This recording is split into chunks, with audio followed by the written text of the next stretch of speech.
Il y a quelque chose dont tous les entrepreneurs ont pris conscience à un moment ou à un autre, mais que très peu savent réellement exploiter.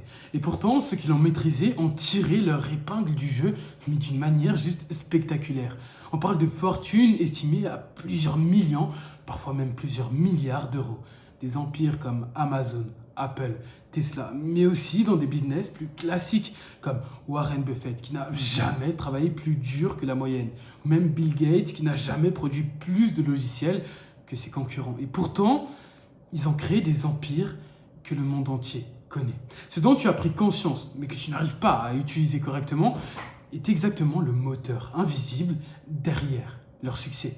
Ce moteur bien compris transforme des actions limitées en résultats exponentiels, des idées en empires industriels, des heures de travail en revenus quasi automatiques. Aujourd'hui, ceux qui réussissent comprennent quelles actions concentrer, quelle dynamique activer et surtout quelles illusions ignorer.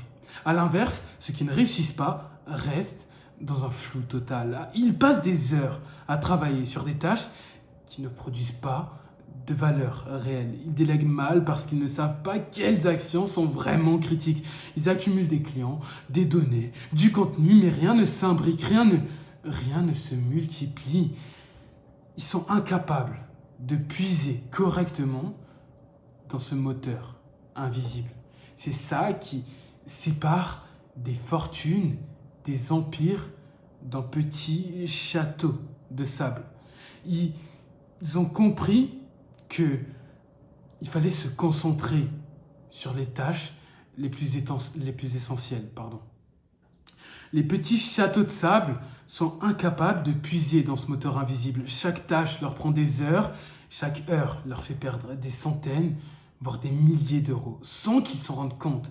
Mais attention, il y a une bonne nouvelle. Ce flou est entièrement évitable. Dans cette vidéo, tu vas découvrir exactement comment identifier et exploiter les 20% d'actions qui ont 80% de tes résultats et éliminer le reste. On va parler d'exemples concrets, de templates prêts à l'emploi et de stratégies que tu ne trouveras même pas dans certaines formations payantes. Et tout ça gratuitement sur YouTube, sur ma chaîne YouTube. Donc, rien que pour ça, je pense que tu peux d'ores et déjà t'abonner. À la fin de cette vidéo, tu sauras exactement, concrètement, comment concentrer ton énergie sur les bonnes tâches pour que ton business commence enfin à scaler réellement, multiplier tes résultats avec moins d'efforts et transformer chaque action en levier de croissance, bâtir un empire, un vrai, capable de générer des milliers, voire des millions d'euros par mois. Alors, reste bien jusqu'au bout. Parce que ce que tu vas apprendre ici peut littéralement transformer ton business et ta vie, bien évidemment. Dans cette vidéo, je pense que tu l'auras compris, on va voir comment est-ce que tu vas pouvoir identifier et exploiter les 20% d'actions qui créent 80% de tes résultats. C'est la loi de Pareto. Okay. Ton but à toi, en tant qu'entrepreneur, c'est de te focaliser sur les actions à plus haut levier. Pour ce faire, qu'est-ce qu'on va faire? Premièrement, on va te révéler des choses. On va te révéler des choses que tu connais déjà, qui sont connues de tout le monde, mais aussi des choses qui sont un peu moins connues et que les vraies puissances, les vrais leaders utilisent pour bâtir et scaler leur empire actuel. Ensuite, on parlera bien évidemment des 5 types de leviers. Des leviers qui sont connus au levier le moins connu, les éliminateurs de friction. Partie 3, nous verrons le framework d'identification. Bien évidemment, tu auras des exemples, tu auras des templates qui seront accès de manière gratuite dans la description. Et pour finir, vu que j'ai pas envie de te laisser comme ça, il y a la partie 4, passage à l'action. Dans la partie 4, j'y ai intégré un petit bonus, c'est cadeau, ne t'inquiète pas. Donc reste bien jusqu'au bout pour pouvoir profiter de ce bonus. Partie 1, la révélation, le mensonge de l'effort égal. Le problème, c'est que tu vas croire que plus d'efforts, c'est égal à plus de résultats. Et ça, c'est plutôt logique. Si tu travailles 40 heures et que tu fais 10 000 euros, tu penseras sûrement qu'en travaillant 80 heures, tu vas doubler tes résultats étant donné que tu as doublé ton nombre d'heures. Mais après 6 mois, tu te rendras compte que tu vas être épuisé. Tu fais toujours 10 000 euros ou à peine 12 000 euros et tu n'as plus de vie. Le burn-out est ton approche. Pourquoi? Tu me diras, parce que tous les efforts ne sont pas égaux. Ça, c'est une vérité inconfortable qu'il faut que tu comprennes. Dans ton business, il y a 20% d'actions qui vont créer 80% des résultats. 80% d'actions qui créent 20% des résultats. C'est le principe de Pareto. Mais voici ce que personne ne te dit réellement. Il y a aussi 10% d'actions qui créent 90% des résultats et 1% d'actions qui créent 50% des résultats. Ce sont les leviers asymétriques. Par exemple, on a Marc, un client à moi, qui a fait 8K par mois en travaillant 65 heures par semaine. 65 heures, c'est plutôt beaucoup, mais il y a mieux. Big up à toi, Marc, d'ailleurs, si tu me regardes. Activité, du coup, qu'est-ce qu'il faisait? En acquisition, on a traqué toutes ces métriques. En acquisition, il y passait 15 heures pour un rendement de 6K. Son closing, 8 heures pour un rendement de 8K. Delivery, 25 heures pour 0 euros. Bien évidemment, le service est inclus. L'administration, 5 heures pour 0 euros. La création de contenu, 7 heures pour 500 euros générés, mais de manière indirecte. Et le réseautage, 3 heures pour 0 euros, encore une fois. Et la formation, 2 heures pour 0 euros.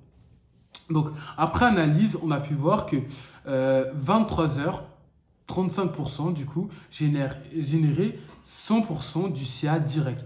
L'acquisition plus le closing. Et 42 heures, générer 65% du coup, générer 0 euros de CA direct. Mais attention, ça ne s'arrête pas là. Dans ces 23 heures d'acquisition plus closing, il y a bien évidemment encore du levier. Vu qu'on a réparti aussi sur quelle plateforme il était, canaux, etc., et ce qu'il faisait concrètement. LinkedIn, il faisait de l'outreach. Ça lui prenait environ 8 heures.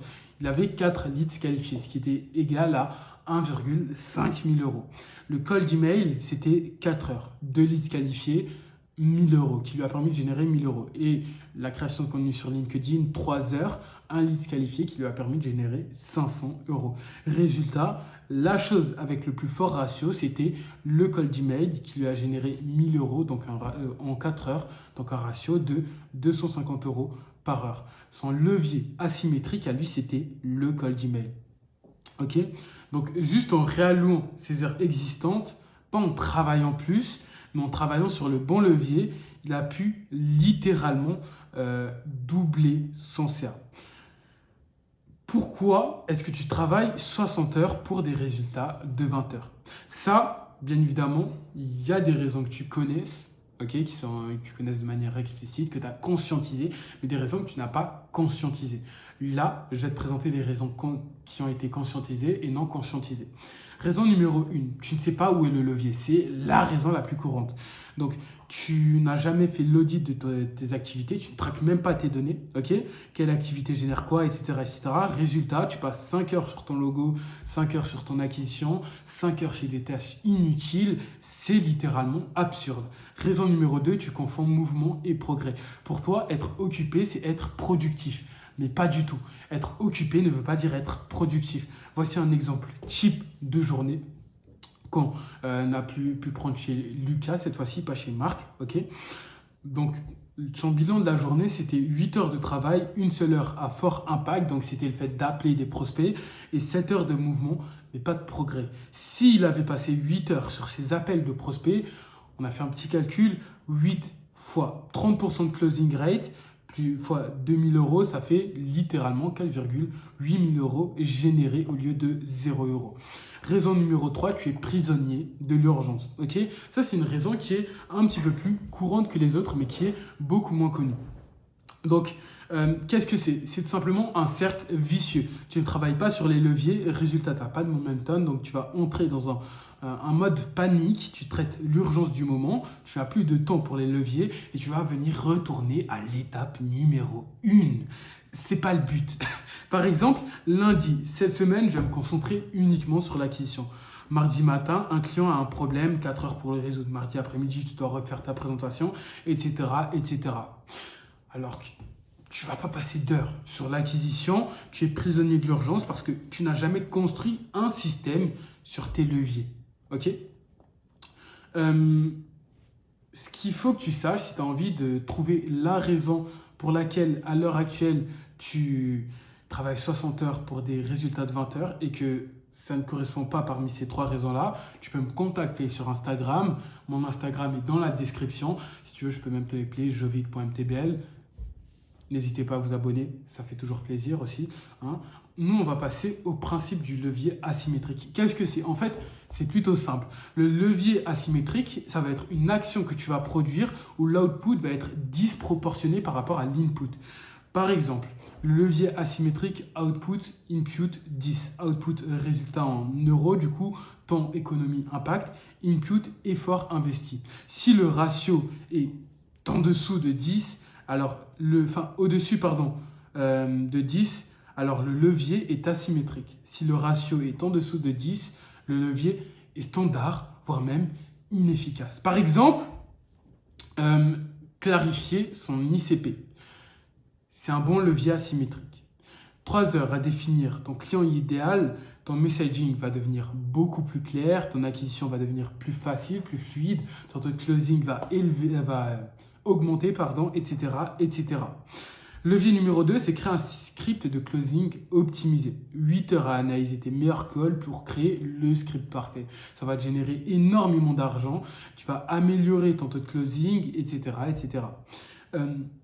Levier numéro 3, recruter un assistant pour les tâches administratives. Factuellement, les tâches administratives, ça ne te génère pas de l'argent. Donc, ça te prend des heures, ok, que tu aurais pu passer, du temps que tu aurais pu investir sur des tâches à plus fort levier.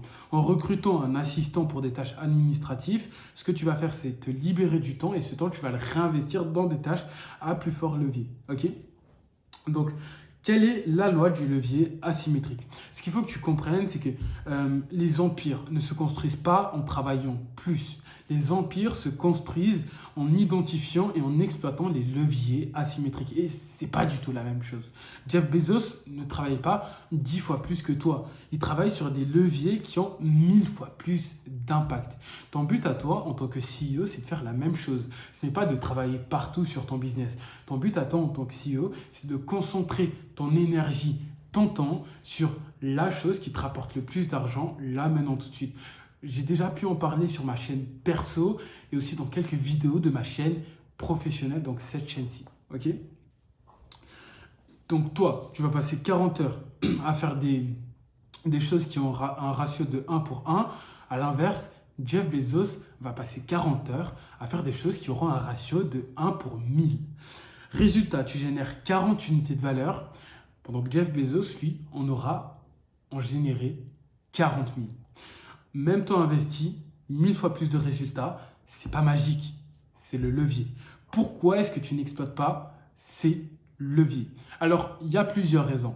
Première raison, ils ne sont pas visibles de manière immédiate. Les leviers asymétriques demandent souvent un effort upfront sans résultat immédiat visible. Par exemple, passer 8 heures à créer un système de suivi de leads. Factuellement, tu peux te dire que c'est insensé. Le jour 1, 8 heures investies, tu ne vas pas générer d'argent. Mois 1 à 12, ce système va te faire gagner du temps, 2 heures par semaine et augmenter ta conversion de 15%. Un impact qui sera de générer 25 000 euros par an. Mais le jour 1, tu ne vas rien voir du tout. Alors, tu décides de ne pas le faire. Tu préfères faire des choses qui donnent un résultat immédiat, même si c'est petit. Raison numéro 2, il demande de la réflexion, pas de l'action. Les leviers asymétriques sont souvent intellectuels. Ce qu'il faut savoir, c'est que pour préparer ma vidéo, honnêtement, je passe vraiment plus d'une demi-journée, voire même des fois ça me prend quasiment une semaine entière, ok. Enfin, c'était plutôt au début quand je n'avais pas le bon process, à réfléchir, à bien organiser le Notion, à rajouter des choses que j'avais oubliées, etc., etc. C'est une tâche purement intellectuelle, ok. Et le fait que je ne travaillais pas, j'étais pas dans l'action, je me disais, mais punaise, en fait, je suis improductif. Alors que factuellement, faire des vidéos, c'est des assets long terme, réutilisables, qui va continuer à me générer des leads pour plus tard, faire augmenter ma notoriété, etc., etc. Et c'est littéralement le meilleur asset en acquisition, avec bien évidemment des ads. Donc, réfléchir, par exemple, réfléchir à ta stratégie, analyser tes données, identifier ta contrainte, définir ton ICP. Ça ne ressemble pas à travailler alors que tu ne le fais pas. Tu préfères être occupé comme moi je l'ai été. Je préférais être occupé à prospecter, à faire des tâches qui ont un plus faible levier, comme je sais pas moi, revoir mon offre, des trucs comme ça. Ok. Tu préfères être occupé à répondre à des mails, créer du contenu, faire des appels. Le mouvement n'est pas synonyme de progrès. Il faut que tu retiennes ça. Maintenant, passons à la partie 2. Ce qu'il faut que tu comprennes maintenant, c'est qu'il y a 5 types de leviers. Levier numéro 1, c'est les inputs à rendement exponentiel. C'est un input qui, en gros, va être du coup, logiquement, une action dont les bénéfices vont se multiplier avec le temps. Chaque répétition va créer plus de valeur que la précédente. Comme créer du contenu evergreen, ok. Post 1, 1000 vues de leads. Post 2, 1000 vues de leads. Post 3, 1000 vues de leads. Mais après 6 mois, tu as 50 posts. Chaque post continue de générer des leads. Un total, donc, équivalent à environ 50 000 vues par mois pour 100 leads par mois sans effort additionnel. Ça tourne tout seul. Input numéro 2, le fait de se construire une bonne audience. Mois 1, 100 followers, 2 leads. Mois 6, 1000 followers, 25 leads. Mois 12, 3000 followers, 90 leads. Même effort de contenu, mais un rendement juste exponentiel. Comment les identifier? Pour ça, il va falloir que tu te poses une petite question. Si je fais cette action aujourd'hui, est-ce qu'elle continuera de générer de la valeur dans 6 mois sans effort additionnel? Si oui, dans ce cas-là, c'est un input à rendement exponentiel. Ce qu'il faut que tu comprennes, c'est un petit bonus que je te donne là, on peut trouver des inputs à rendement exponentiel dans des tâches lambda, comme dans des tâches qui ne sont pas des inputs à rendement exponentiel, comme prospecter. Factuellement, prospecter, ce n'est pas un input à rendement exponentiel. Mais si c'est fait de manière intelligente, ça va devenir un input à rendement exponentiel. Je m'explique. Quand tu prospectes, il n'y a pas de rendement sur du long terme comme la création de contenu. Mais en prospectant, ça va te permettre d'accumuler tout un tas de données que tu vas pouvoir réutiliser de manière long terme pour mieux délivrer, améliorer ton système d'acquisition, améliorer ta création de contenu, etc., etc. Donc, ça va produire des inputs à rendement long terme. Ok. Donc, si oui, un input à rendement exponentiel, pardon. Si oui, input à rendement exponentiel, comme créer du contenu, construire une audience, créer un système automatisé, etc., etc. Sinon, input linéaire, répondre à un mail, faire un appel de closing, livrer un service, etc., etc. Je t'ai mis ici un petit framework d'exploitation, ok. Alors, la règle d'or ici, c'est bien évidemment d'investir uniquement 30% de son temps sur les inputs à rendement exponentiel et d'investir 60% sur des inputs à rendement immédiat, ok. Levier numéro 2, les multiplicateurs de force. Un multiplicateur de force, qu'est-ce que c'est? C'est simplement quelque chose qui va amplifier l'impact de toutes les autres actions, comme se faire un ICP clair, ok, comme accumuler de la data, etc., etc. Ou même avoir un positionnement statement killer. Je t'ai mis des exemples, ok, que tu peux mettre pause et regarder si tu veux. Comment est-ce que tu vas pouvoir identifier ces inputs-là, ok? Il faut que tu te poses une question simple, encore une fois ici. Si j'améliore cette chose, est-ce que toutes mes autres activités vont devenir plus efficaces? Si oui, dans ce cas-là, ça va être un multiplicateur de force. Comme avoir un personal brand fort, une offre irrésistible, un système de décision, une clarté stratégique, etc., etc. Levier numéro 3, les accélérateurs de temps. Qu'est-ce que c'est? C'est quelque chose qui va te faire gagner du temps de façon récurrente. Par exemple, une template de prospection. Chaque proposition est égale 2 heures de création custom. Après une template, chaque proposition est égale 15 minutes de personnalisation, etc., etc. Voici un framework, encore une fois, d'identification. Tu dois lister toutes les tâches récurrentes pour chacun. Tu vas te demander, puis-je l'automatiser? Puis-je la déléguer? Puis-je la templatiser? Puis-je l'éliminer? Si oui, à l'une de ces 4 questions, alors c'est un accélérateur de temps. Levier numéro 4, les amplificateurs de valeur. Qu'est-ce que c'est? C'est quelque chose qui augmente la valeur perçue sans augmenter pour autant tes coûts. J'ai pu faire une vidéo là-dessus qui est sortie, je te la mettrai quelque part à l'écran. Ok. Ce qu'il faut que tu saches, c'est que tu as énormément de couches d'amplificateurs. Ok. En l'occurrence, sur la restructuration de son offre. Le fait de restructurer son offre, ça sera un amplificateur de valeur exponentielle. Ok.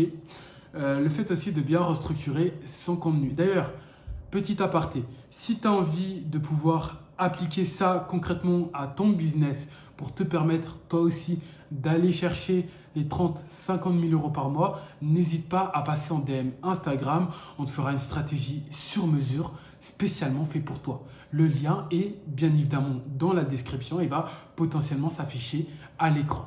Ok? Alors, amplificateur 1, il y a restructurer son offre. Et le 2, il y a ajouter de la valeur annexe. Coût 2 heures pour créer une bibliothèque de 50 livres curés. Valeur perçue, ce mec pense à tout. Un impact direct sur ton business, tu auras une rétention qui va s'augmenter et des recommandations qui vont s'intensifier. Alors ça, j'ai pu aussi en parler dans la vidéo justement des 6 couches. Ok. Comment est-ce que tu vas pouvoir exploiter tout ça?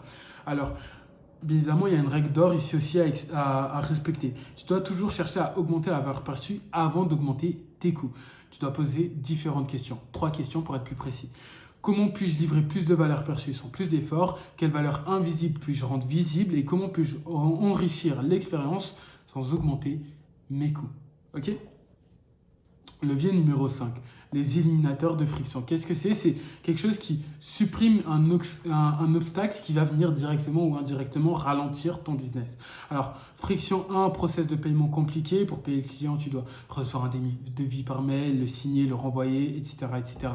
Après, lien de paiement Stripe, dans le call de closing, tu as un taux de conversion qui va s'améliorer et un impact sur tes clients signés, du coup, qui vont être beaucoup plus significatif. Okay. Friction numéro 2, un onboarding flou. Le client signe puis ne sait pas trop quoi faire. C'était d'ailleurs un problème qu'avait Elliot avant de nous rejoindre. Okay.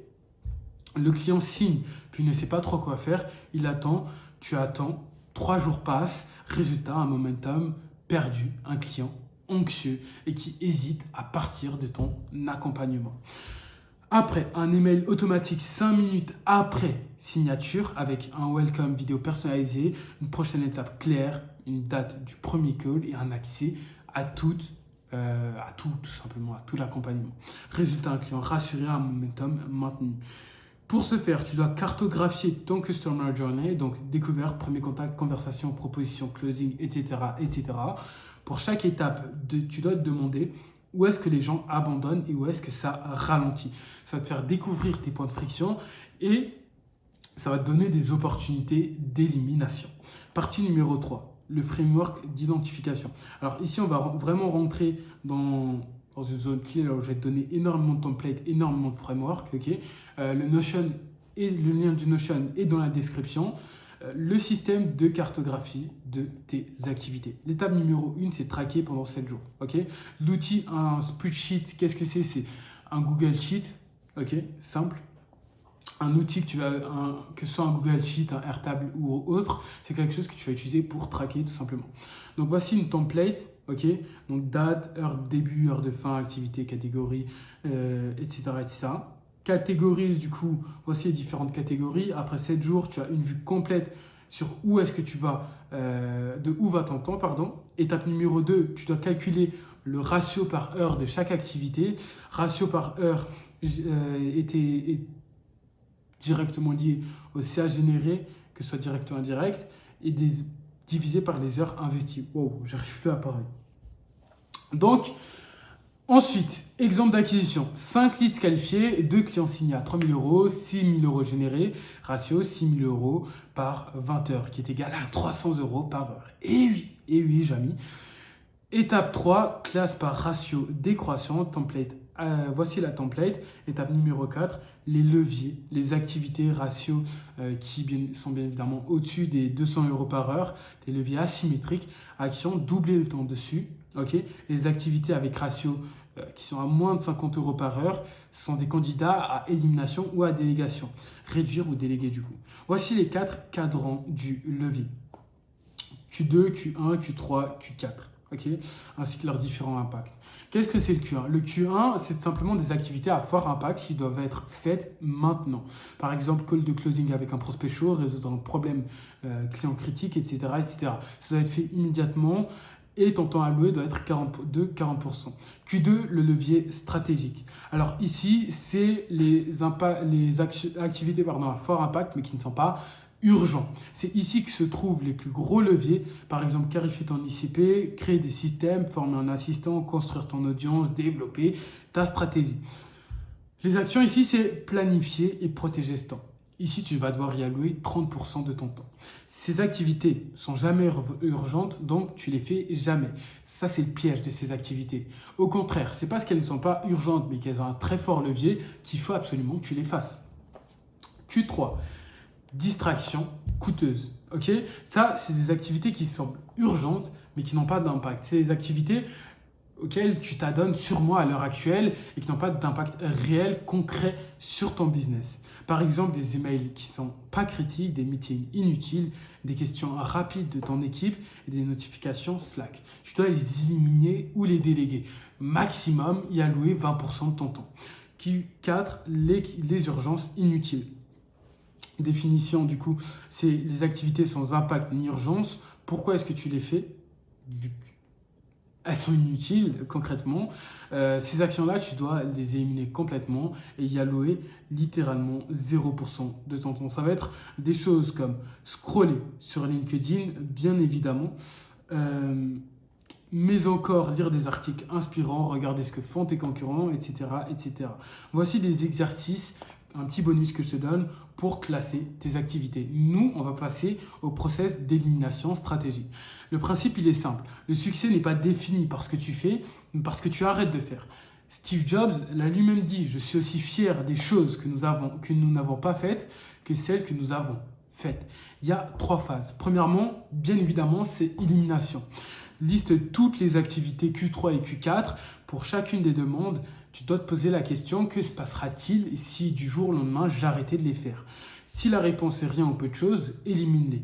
Délégation.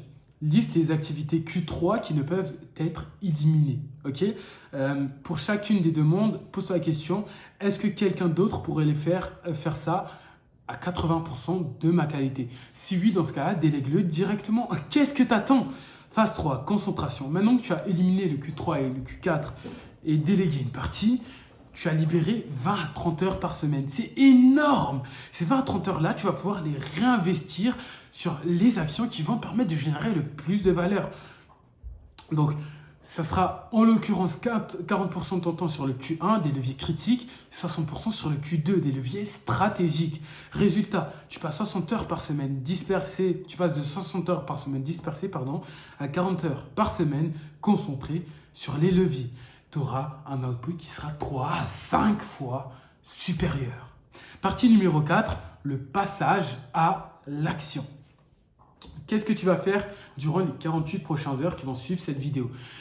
On peut le faire ensemble, ok, en moins de 48 heures, bien évidemment. En 2 calls, c'est fait. 2 calls d'une heure, grand maximum, ok. Minimum, ça peut être vraiment 20 minutes si on est productif, bien évidemment.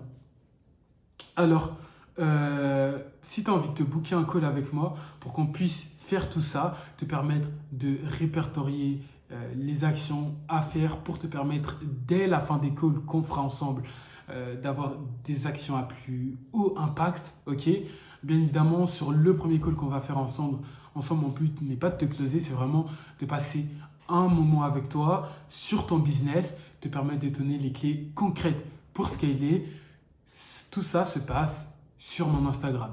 Contacte-moi sur Instagram en privé. Je me ferai littéralement une joie de te répondre, de se booker un call ensemble, un petit moment ensemble. On en passera 1 heure grand maximum sur ton business à lister les impacts à fort levier pour te permettre, dès la fin du call qu'on fera ensemble, de générer énormément d'argent et surtout, de sauver les centaines de milliers d'euros que tu perds chaque mois sans t'en rendre compte parce que tu passes ton temps à effectuer des actes à faible levier, tout simplement. Donc le jour 1, tu vas cartographier, ça va te prendre 4 heures. Tu vas lister toutes les activités de la semaine dernière. Voici une template. Ça, c'est pour les 2 premières heures. Pour les 2 dernières heures, tu vas calculer le ratio de chacune. Jour 2, c'est le jour analyse et décision. Ça va te prendre 4 heures aussi. Tu vas identifier le top 3 des leviers. Ok. Donc, tu vas classer tout dans les 4 cadrans que j'ai pu te montrer auparavant, Q1, Q2, Q3, Q4. Et tu vas lister des éliminations et des délégations. Heure 4, qu'est-ce que tu vas faire? Tu vas créer ton nouveau planning idéal. Je t'ai mis ici un planning type. Ok. Plan de restructuration en 14 jours. Semaine 1, tu vas éliminer et déléguer pour te permettre de te libérer du temps. Donc, jour 1 à 2, audit complet, c'est ce que j'ai pu te montrer ci-dessus. Ok. Jour 3, c'est l'élimination. Tu vas arrêter toutes les activités Q4 identifiées et communiquer les changements si nécessaire. Jour 4 à 6, c'est la délégation. Je t'ai prévu des templates et si tu n'as personne à qui déléguer, il y a des assistants virtuels, ok, à 800 € par mois. Calcule le ROI. Si le ROI est supérieur à 300%, recrute un assistant cette semaine. Jour 6 à 7, tu vas implémenter du nouveau planning. Tu bloques les plages Q2 dans ton agenda. Tu vas les marquer comme non disponibles. Ajoute des rappels pour respecter ce planning. Voici encore une fois une template de bloc agenda. Semaine 2, jour 8 à 9, qu'est-ce que tu vas faire? Tu vas mettre en place des systèmes de tracking. Je peux me permettre, si tu veux, de te donner mes propres systèmes de tracking sur Instagram, bien évidemment. Jour 10 à 11, optimisation des leviers identifiés. Pour chaque levier asymétrique, demande-toi comment est-ce que je peux faire du x2 sur l'impact avec le même temps. Exemple, cold email, ok, actuellement 15 heures par semaine, 4 clients, 12 000 € par mois. Comment est-ce que tu peux optimiser tout ça? Premièrement, améliorer ton ciblage. Deuxièmement, optimiser le script. Troisièmement, automatiser le suivi. Résultat attendu après optimisation. 15 heures par semaine, 7 clients, 21 000 € de gagné. Même temps, 75% plus de résultats. Bien évidemment, il faut que tu mettes un input à la fois. Ok, ça veut dire que tu ne vas pas en même temps améliorer le ciblage, en même temps optimiser le script et en même temps automatiser le suivi. Tu vas d'abord te concentrer sur un input et après, tu vas passer à l'autre. Jour 12 à 13, création de système pour des leviers. Donc ici, le principe il est simple, c'est transformer tes leviers en systèmes documentés qui seront par après facilement délégables. Jour 14, revue complète et ajustement du tout. Voici les templates d'implémentation. Le document Notion est en description. Donc, tu y as accès, tout simplement. C'est pour ça que je vais consciemment passer énormément vite sur ces petites templates. Ok? Voici le petit bonus dont je t'ai promis. Il y a des règles à respecter. Règle numéro 1. Protège ton temps Q2 comme si ta vie en dépendait. Règle numéro 2. Mesure tout, améliore ce qui compte. Tu ne peux pas optimiser ce que tu ne mesures pas. C'est ce que les Hormozy disent. Donc, tu dois mesurer les euros générés par heure de chaque activité toutes les semaines. Résultat, après 3 mois, tu sais exactement où sont tes leviers et tu arrêtes de deviner, vu que tu sais concrètement. Règle numéro 3, élimination prime sur l'optimisation. Avant d'optimiser quelque chose, pose-toi la question, est-ce que je devrais faire ça ou est-ce que je peux tout simplement le supprimer ou même le déléguer? Mauvaise approche. Comment puis-je optimiser mes mails pour répondre plus vite? La bonne approche, c'est est-ce que je dois vraiment répondre à 90% de ces mails? Que se passerait-il si j'en répondais à seulement 20%? Résultat, tu passes 2 heures par jour sur les mails, 20 minutes par jour, pas parce que tu es plus rapide, mais parce que tu as éliminé 80% des mails inutiles.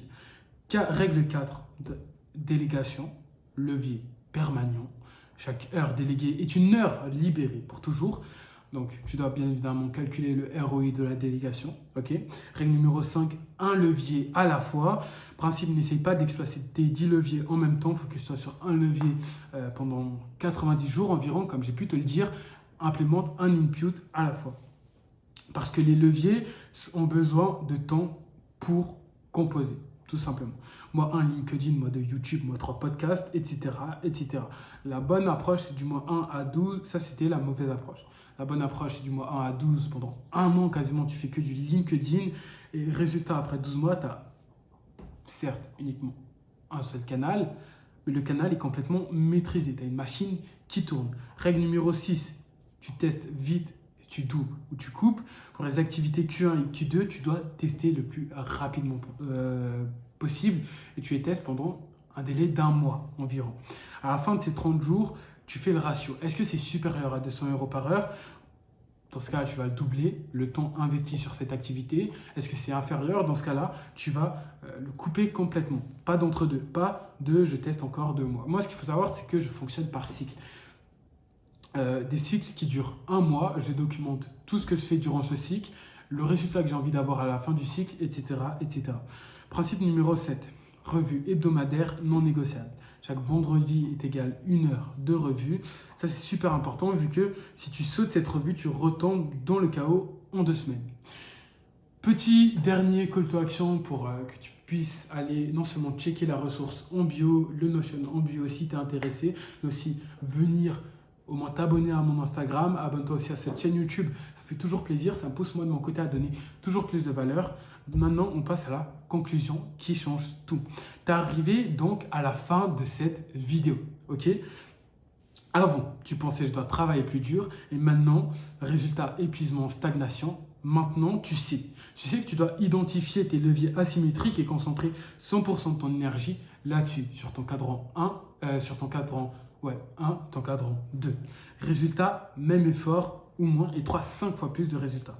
Le scaling n'est donc pas une question de quantité de travail, c'est une question de qualité du levier. On s'en fout de passer énormément de temps sur ton business. Nous, ce qu'on veut, c'est travailler moins pour gagner plus. Sinon, va dans le salariat. 1 heure sur le bon levier prime sur 100 heures sur les mauvaises choses. Maintenant, tu travailles. Tu as 48 heures pour faire ton audit ou 2 appels d'1 heure. Si c'est fait avec moi, le document est disponible dans la description. L'action est immédiate. Ouvre un spreadsheet, donc que ce soit encore une fois un Airtable, un Google Sheet ou autre, et commence à traquer toutes tes activités dès aujourd'hui, dès maintenant. C'était Jovik Matembele, n'hésite pas à t'abonner, à venir me follow sur Instagram. Ciao, ciao!